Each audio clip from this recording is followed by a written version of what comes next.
Imagine waking up on a camping trip. You unzip the tent, step outside, and find a massive animal track pressed into the dirt, and it looks fresh. What would you do? Most people would pack everything, gather the group, and get out as fast as possible. Today, we have solid walls, flashlights, and countless ways to protect ourselves. Our ancestors had none of that. Yet they lived in landscapes where lions, leopards, and bears wandered nearby. So why didn't they simply leave? It wasn't because they were reckless thrill seekers who woke up every morning wondering what might chase them next. But here's the strange part. Humans and dangerous predators were tied to the same land. Certain resources were so important that our ancestors had no choice but to accept the risk. And the first reason begins with the simplest need of all. Thirst. Humans need water. Antelope need water. Lions need water. But across vast grasslands, clean water was not available everywhere. It gathered in a limited number of streams, small lakes, and low-lying pools. That meant ancient humans and predators were constantly drawn to the same places. Wherever there was water, different species were forced to meet, and that made things even more dangerous. Water sources were often surrounded by green plants, shade, and sometimes fruit. For humans, these places were life-saving oases. For big cats, they were perfect ambush sites. A predator could remain hidden in the brush and wait for a thirsty animal to approach. Humans understood the danger, but walking away from water was even worse. They accepted the possibility of being hunted to avoid a far more certain fate: dying of thirst. But water was only part of the story. Food also pulled humans toward predators. Our earliest ancestors were not always powerful hunters. They often survived as skilled scavengers, following large carnivores and searching for the carcasses they left behind. In simple terms, wherever predators went, meat often appeared. Humans had to follow even though the working conditions were clearly less than ideal. Large saber-toothed cats could leave behind a surprising amount of food. Their long canine teeth were effective for bringing down prey, but they were not well suited for scraping every last piece of meat from the bones.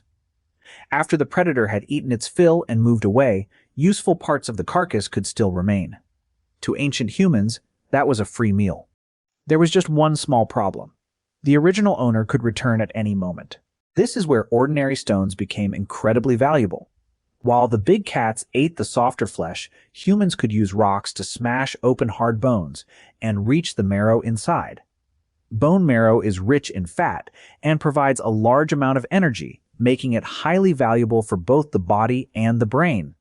But reaching it meant going exactly where a predator had just finished feeding. The greater the reward, the closer humans had to stand to danger. But wait, humans did not always stand patiently at a distance until the predators were finished. Sometimes they tried to frighten the hunters away and seize the carcass early. This kind of active scavenging, sometimes described as carnage, involved deliberately competing for or stealing another predator's kill. It was extremely dangerous. One mistake, and the person looking for meat could become the next meal. But when food was scarce, the reward could be worth the gamble. One person alone would have had almost no chance against a large hyena. Fortunately, humans rarely face these dangers by themselves. Research models suggest that a group of about 5 people could produce enough noise, movement, and intimidation to make a predator hesitate or retreat. Think about that for a second. Humans had no claws, no fangs, and no exceptional speed. Their greatest weapon was the group standing beside them. Still, more people did not always mean better odds. A group that was too small could not defend itself, while a group that was too large might not find enough meat for everyone. A band of roughly 10 to 12 people offered a useful balance, large enough to confront predators, but small enough for each person to receive food. This pressure may have encouraged humans to live in larger family groups. And from that point on, the struggle for food was no longer a series of isolated encounters. It became a long-running competition for meat between humans and the predators around them. From that point on, humans became part of a competition for meat that never truly ended. Lions, leopards, hyenas, and humans were all chasing the same food. Sometimes people hunted for themselves. Sometimes they scavenged from dead animals. And sometimes they fought for whatever predators had left behind. Encounters with dangerous carnivores were almost impossible to avoid. This was not a battle between good and evil. Every species was simply trying to survive one more day. But food was not the only thing bringing them together. When heavy rain, freezing winds, or winter arrived, humans and predators searched for the same kind of shelter: caves. A large, dry cave protected from the wind was basically a five-star hotel by prehistoric standards. It provided warmth, cover from the weather, and a relatively safe place to rest. The problem was that good caves were rare. Humans wanted them. Hyenas wanted them. Bears wanted them too. And history has always had a way of turning valuable real estate into a source of conflict. So what happened when both sides wanted the same cave? Did humans sleep in one corner while bears and hyenas settled into another? That sounds like an impressively bad idea, and fortunately, the archaeological evidence usually tells a different story. Layers of bones, tools, and other remains suggest that humans and predators often used the same caves at different times. Bears might occupy one during the winter, with humans moving in during the summer. They were less like roommates and more like tenants carefully arranging never to meet. Here's where it gets even more interesting. Even when humans and predators used the same cave, they often preferred different areas. Humans tended to stay near the entrance, where there was light, fresh air, and a quick escape route. They could build fires, make tools, and keep watch outside. Hyenas and bears, meanwhile, often moved deeper into the dark interior. This natural separation worked almost like prehistoric zoning, reducing the chance of an unexpected face-to-face encounter in the darkness. But there was another problem. Humans might leave the cave, yet bones, scraps of meat, and piles of waste often remained behind. The smell of blood and food could attract scavengers from far away. Foxes, hyenas, and smaller animals could slip in once the humans were gone. In other words, human garbage accidentally became a sign saying, "Free dinner this way." That is why finding human and animal remains in the same cave does not necessarily mean they lived there at the same time. Over time, however, humans gained an advantage that most predators were wary of: fire. Before humans learned to control it, the night belonged to creatures with claws, fangs, and eyes built for darkness. But a fire at the mouth of a cave produced light, heat, smoke, and sudden bursts of sparks. Many animals would hesitate before coming too close. For the first time, humans could sit in the darkness without being completely helpless. Fire did more than cook food. It turned the cave entrance into a defensive barrier. Once humans understood how to use fire, they could do more than defend the caves they already occupied. They may also have used flames and smoke to drive bears or other carnivores out of their shelters. Afterward, humans could move in, clear the space, and make it their own. Sometimes the bones of animals living nearby were even turned into tools. It may sound cold, but prehistoric survival was rarely polite. Humans did not spend all their time fighting predators, though. They also watched them. A leopard knew how to wait, remain hidden, and strike at the right moment. A group of hyenas knew how to coordinate, defend one another, and pressure a rival. Observing these behaviors may have offered humans lessons in ambush, teamwork, and territorial defense. Predators were both threats and, unintentionally, some of humanity's earliest teachers. Humans are strange that way. When we cannot eat something, we often try to learn from it. That relationship becomes even stranger when we look at ancient foxes. Researchers have found evidence suggesting that some foxes repeatedly visited human living areas to feed on scraps left around camps. They were not domesticated, but they may no longer have avoided people as completely as wild animals normally would. Foxes that were less afraid of humans may have had easier access to food. Repeated contact like this could have been one of the earliest steps toward closer relationships between humans and animals. Not every species made an easy neighbor. Giant hyenas were among the most formidable rivals our ancestors faced. Some ancient species were larger than modern hyenas and had jaws powerful enough to crush massive bones. For a very long time, they competed with humans over carcasses, caves, and meat. That rivalry meant humans could not rely on numbers and shouting forever. To defend their food and shelter, they needed better tools. And under that pressure, long-range weapons would begin to change the game completely. That competition pushed humans toward a major turning point: weapons that could strike from a distance. Once they learned to use spears, they no longer had to step directly into the reach of claws and teeth. A person could stand back, point the weapon forward, and create a safer space for the entire group.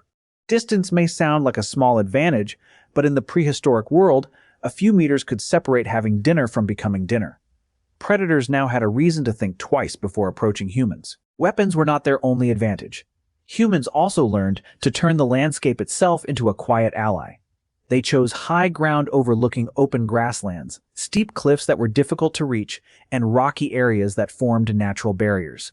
From above, they could spot predators long before the predators reached them. Instead of trying to become stronger than a lion, humans positioned themselves where the lion could not easily attack. Sometimes the smartest way to win is to prevent the fight from ever beginning. Still, none of these strategies made humans completely safe. There were times when our ancestors became prey. Tooth marks found on some ancient human bones show that predators attacked and fed on them. It is a reminder that prehistoric life was far less romantic than movies make it look around the campfire. But humans were not easy targets either. They lived in groups, carried tools, and could fight back with surprising determination. Here is where the situation becomes strangely complicated. Living near one dangerous predator could sometimes protect humans from another. A pride of lions, for example, might keep smaller carnivores away from its territory. Humans could take advantage of the gaps between the territories of rival predators. It was like building a home between two growling giants. The location was hardly safe, but at least both giants were busy watching each other. So why didn't humans simply abandon the entire region? The problem was that the climate kept changing. When grasslands dried out, water and food disappeared from large areas. Valleys that still had trees, streams, and herds became rare islands of survival. Humans, grazing animals, and predators were all forced toward the same places. None of them necessarily wanted to stand beside one another. Every possible path to survival simply led into the same dangerous zone. Sometimes the cost of that closeness was recorded directly in bone. Researchers have found punctures in the skulls of ancient children that match the shape and spacing of leopard teeth. Evidence like this shows that predators were not merely a distant threat hiding somewhere beyond the camp. They could slip close to human living areas and attack the most vulnerable members of the group. Living near dangerous animals was a gamble repeated every day, and humans did not always win. But this constant danger may have created another important pressure. To avoid attacks, humans had to communicate, cooperate, and plan more effectively. They needed to warn one another, remember where predators usually appeared, and anticipate what those animals might do next. One person noticed movement in the grass. Another gave a signal. The entire group gathered immediately. Danger did not automatically make the human brain larger, but it created powerful pressure for humans to think together. One of their most useful defensive skills began with something completely ordinary: a stone. The human body is unusually well suited for throwing with force and accuracy. When a leopard prowled near camp, several people could shout and hurl rocks in its direction. The stones did not have to kill the animal. They only had to send a clear message. This meal fights back. It may have been one of humanity's simplest early forms of long-range defense. Even though humans frequently competed with lions, fear was not the only emotion these animals inspired. People also admired their strength, confidence, and commanding presence.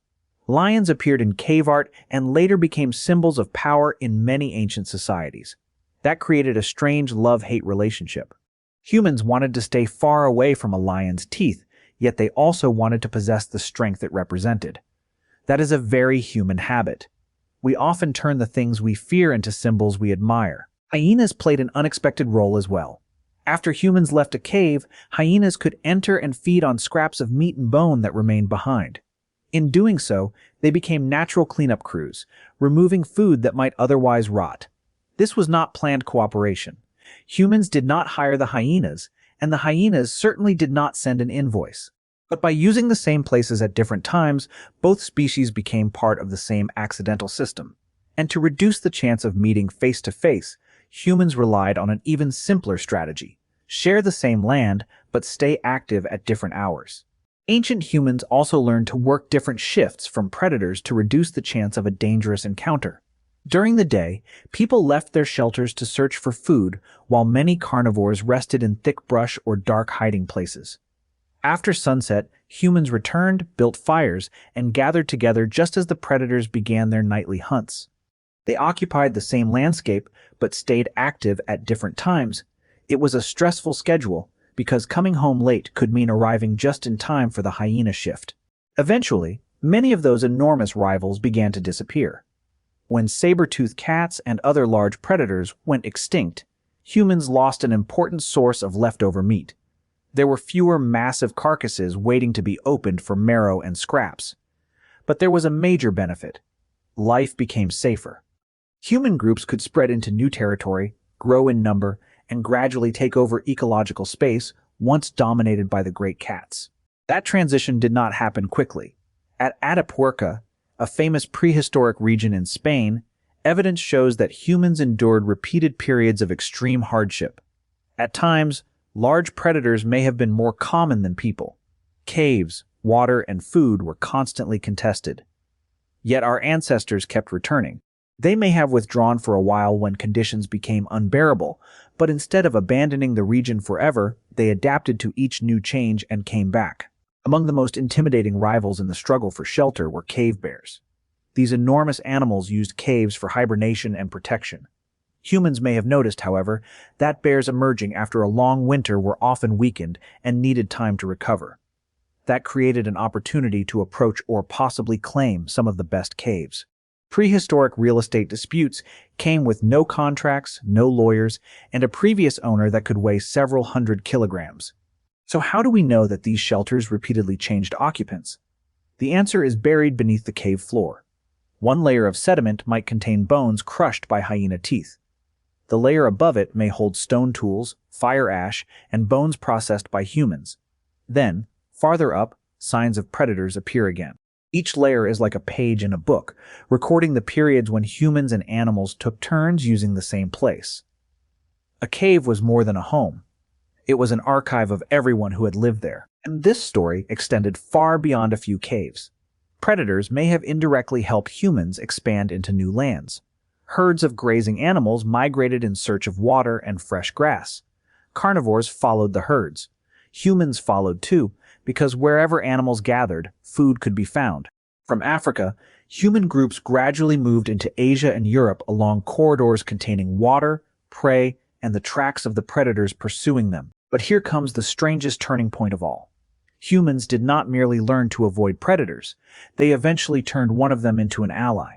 Wolves that were less afraid of people may have approached camps to eat discarded bones and scraps.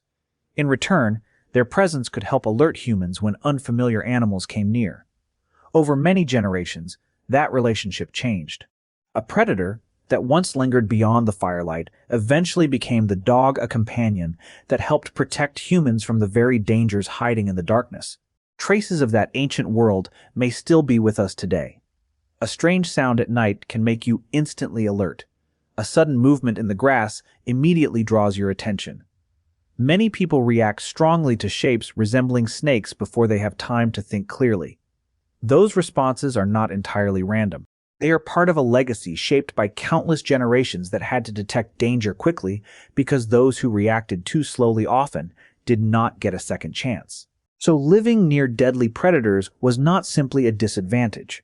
The pressure forced humans to cooperate, communicate, build better tools, and pay closer attention to their surroundings.